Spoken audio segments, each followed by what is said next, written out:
Comment planifier sa rentrée 2024? Comment être focus sur son activité pour la faire décoller? Comment enfin concrétiser ses projets? C'est ce que je vous propose dans cette vidéo pépite qui va vraiment être une grande aide pour vous pour planifier votre rentrée 2024. Donc au programme, voilà ce qu'on va voir. Première partie, ce qu'on va faire, c'est un peu le bilan. Ici, la question qu'il va falloir vous demander, c'est où vous en êtes aujourd'hui alors que vous regardez cette vidéo par rapport à vos objectifs, ce que vous vous étiez fixé en début d'année.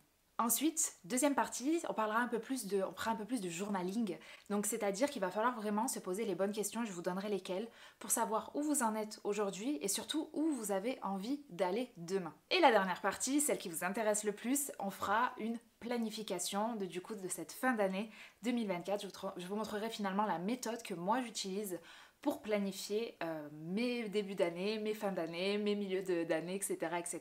Parce que souvent, en fait, ce qui arrive, c'est qu'on se fixe des objectifs en début d'année, par exemple, ou en fin d'année d'avant, et puis, au cours de l'année, je sais pas pour vous, mais on dévie du chemin.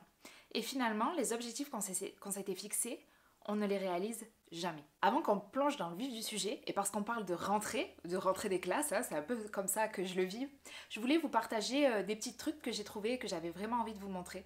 Donc j'ai trouvé ce petit carnet, j'ai trouvé ça super joli. Si vous me connaissez un peu, vous savez que moi la lune, les étoiles, le soleil, les astres de manière générale, c'est pas pour rien que mon programme s'appelle Astrae, ça me plaît énormément.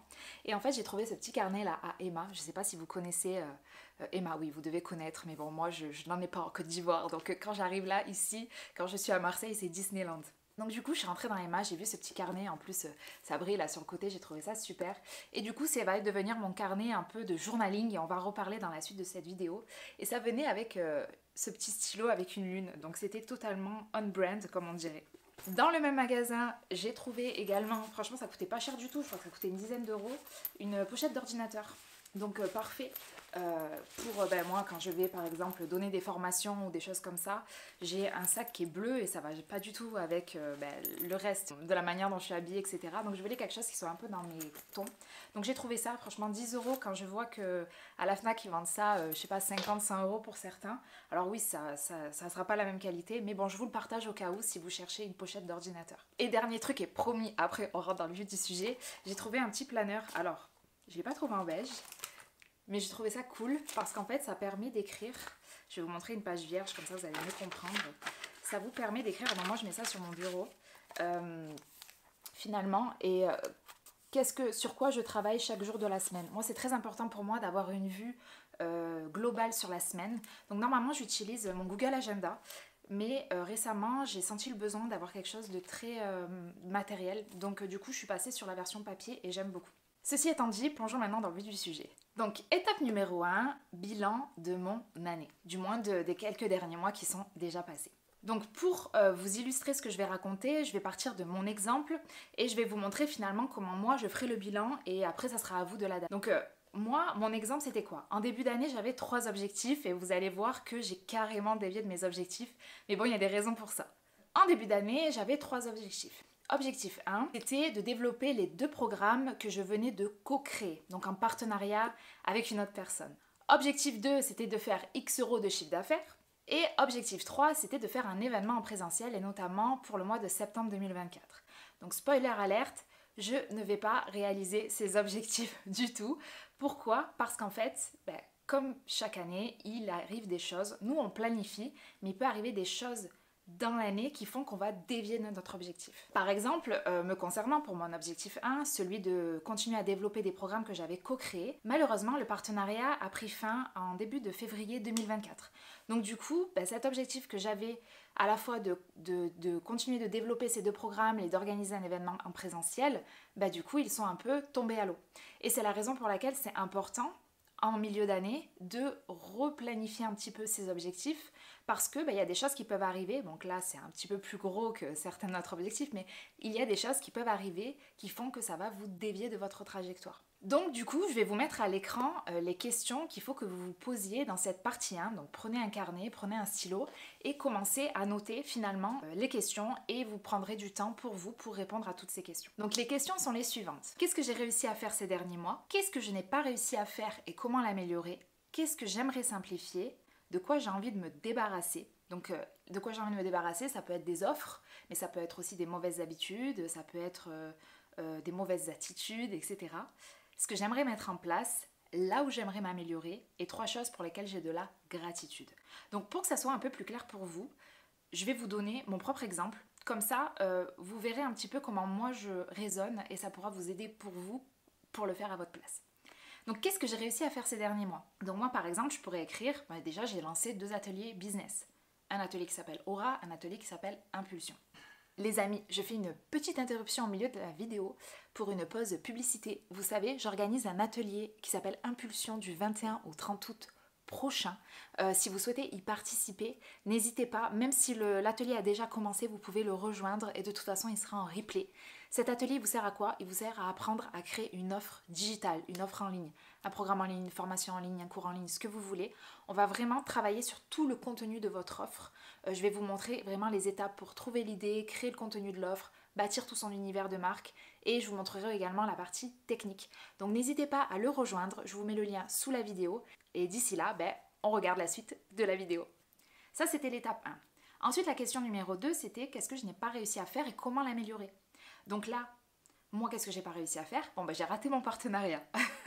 Donc, c'est bien de dire que vous avez eu des échecs, mais c'est surtout bien de réfléchir sur ces échecs et de vous demander comment vous pouvez ne pas les reproduire la prochaine fois. Donc moi, qu'est-ce que j'ai écrit? La prochaine fois, il faut bien que je réfléchisse avant de prendre une décision et il ne faut pas que je me laisse happer par trop d'enthousiasme, trop d'émotion. Voilà, c'est un exemple. Ensuite, qu'est-ce que j'aimerais simplifier? Super bonne question, vous savez, moi je suis très minimaliste, essentialiste dans ma manière de travailler. Je cherche toujours à simplifier. Moi, qu'est-ce que j'aimerais simplifier? Par exemple, moi j'ai acheté, le fait que je me sois mise en partenariat, j'ai acheté un nouveau logiciel, j'ai acheté un nouveau Google Workspace, j'ai acheté une nouvelle adresse mail, etc. etc. Et aujourd'hui, en fait, je me retrouve avec différents Google Workspace, différentes adresses mail, tous mes documents ils sont éparpillés à différents endroits. Et en vrai, j'aimerais bien tout simplifier et tout centraliser au même endroit. Voilà, c'est un exemple. Mais c'est important de le noter parce que c'est des choses qui vont vraiment vous aider à avancer. La simplicité, c'est la clé. Pareil, qu'est-ce que j'aimerais simplifier? Moi j'ai mis, franchement j'aimerais simplifier ma communication. Aujourd'hui j'ai 2 comptes Instagram, ça me complexifie vraiment la vie. Et donc du coup j'aimerais fusionner mes 2 comptes Instagram, donc ça c'est en cours.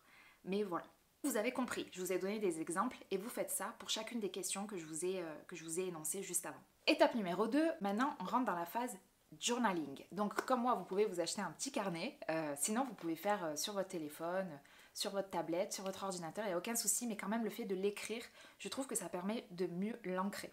Donc comme tout à l'heure, je vais vous mettre à l'écran les questions que vous allez vous poser pour faire cette phase de journaling. La plus grande question à se poser, c'est, ok, on est fin d'année 2024, qu'est-ce que ces derniers mois m'ont appris sur moi, sur ma personne? Comment j'ai évolué? Qu'est-ce que ces derniers mois m'ont appris sur le développement de mes projets, sur les relations que j'ai, sur l'entourage que j'ai, sur ce qui m'épanouit, sur ce qui ne m'épanouit pas, très important.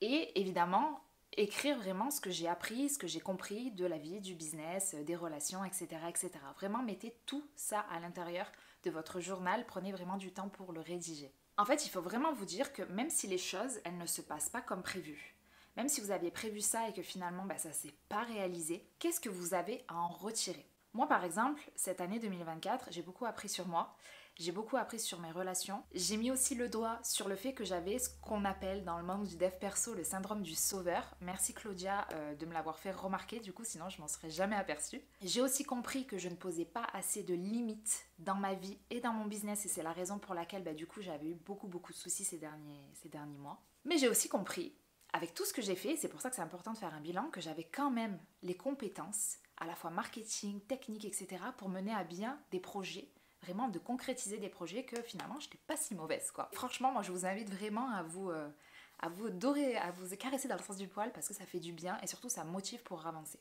Ensuite, on va passer sur une partie qui s'appelle la révision des objectifs et de la vision. Là, on est toujours dans la phase de journaling, et là, le but, c'est que, ok, maintenant, je sais où j'en suis, mais où j'ai envie d'aller. Donc ici, il faut vraiment vous demander c'est quoi votre but à terme? C'est quoi votre but à terme, votre vision de vie idéale? Ce que vous faites aujourd'hui ou jour le jour, est-ce que ça vous rapproche de votre vision ou est-ce que ça vous en éloigne? Les missions que vous prenez, les projets que vous réalisez, les tâches sur lesquelles vous bossez au quotidien, est-ce que ça vous rapproche de votre vision ou est-ce que ça vous en éloigne? Et ensuite, La dernière question à se poser, c'est ok, comment je vais réorganiser mon agenda? Quel créneau je vais devoir allouer dans mon agenda pour travailler sur les projets qui vont me permettre d'atteindre ma vision de vie idéale?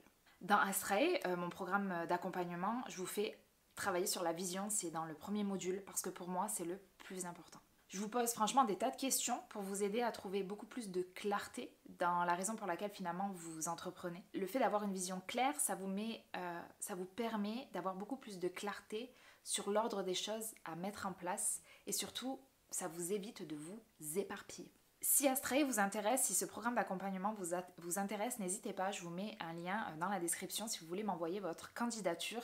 Les portes ouvrent bientôt et j'aimerais vraiment vous accompagner à développer votre activité, vous démarquer sur votre marché, développer votre visibilité et bâtir une communauté engagée prête à investir dans vos offres parce que c'est ça qu'on veut. Pour compléter cet exercice de la vision, moi je vous invite à faire ce qu'on appelle un vision board ou tableau de visualisation. Mais attention, là je parle pas des vision boards Pinterest, c'est joli, ça fait très beau dans la chambre, etc., avec des collages partout. Je vous parle d'un vrai vision board sur lequel vous allez travailler avec beaucoup de conscience et sur lequel vous allez avoir beaucoup de précision sur ce que vous avez envie de voir se manifester dans votre année. Moi ce que j'ai fait, c'est que je me suis créé un vision board sur Canva.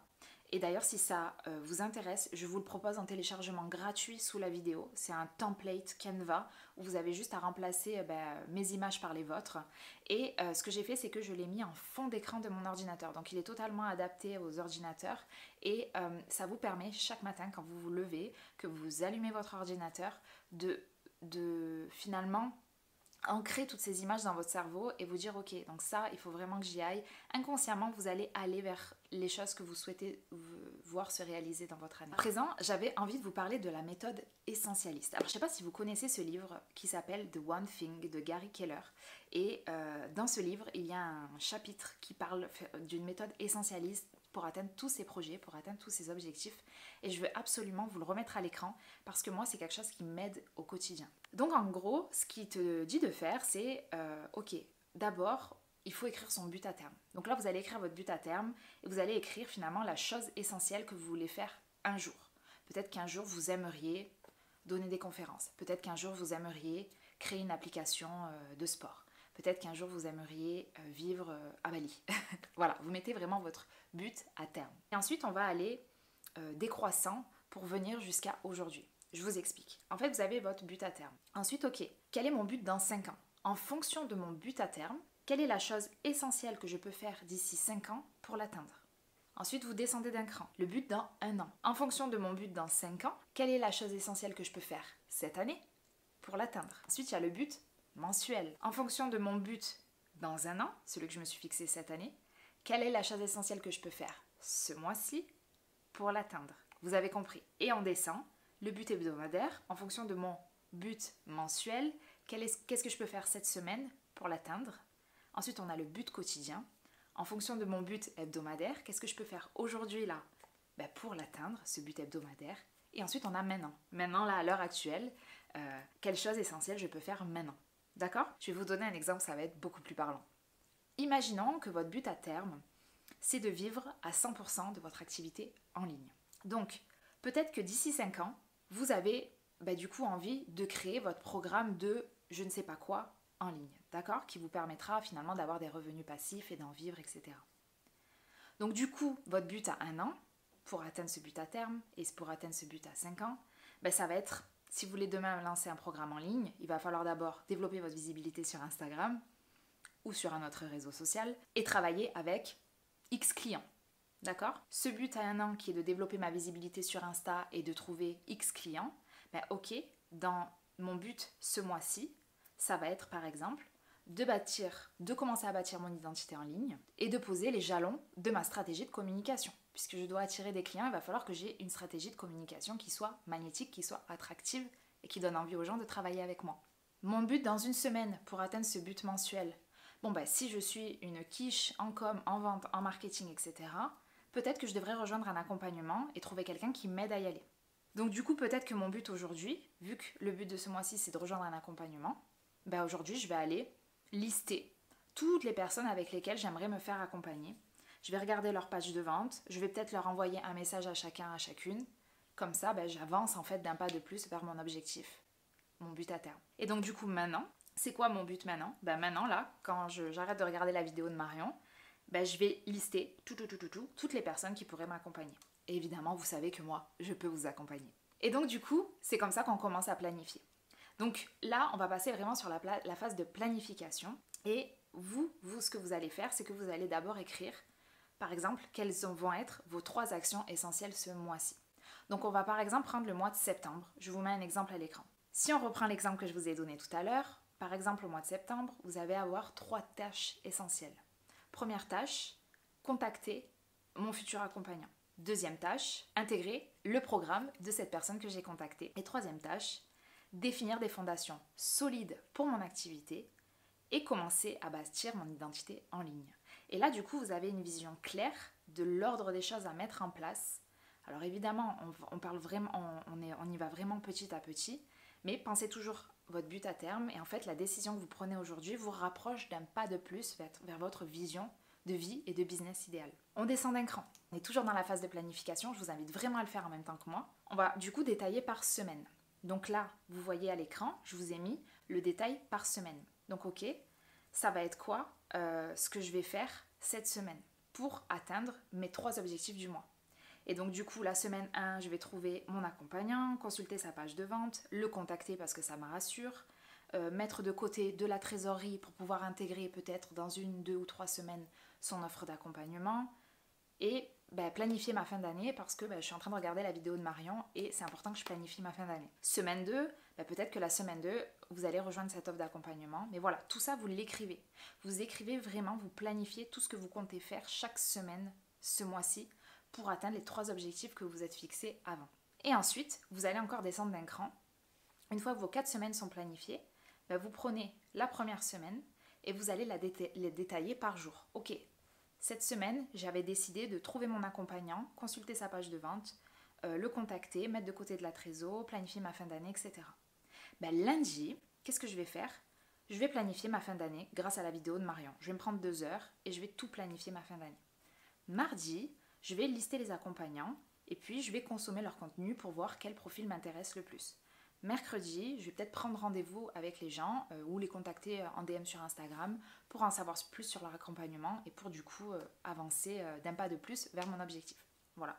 J'espère que c'est clair pour vous, mais vous voyez, avoir une méthodologie comme ça vous permet d'être hyper focus sur votre activité, hyper focus sur les actions essentielles à réaliser pour pouvoir atteindre demain vos objectifs. Et il y a beaucoup de gens qui se découragent, ils se disent « Ah, j'atteindrai jamais mes objectifs, il y a trop de choses à faire, ils voient la montagne. » Alors qu'en fait, quand vous découpez comme ça paraît beaucoup plus digeste, beaucoup plus facile à atteindre.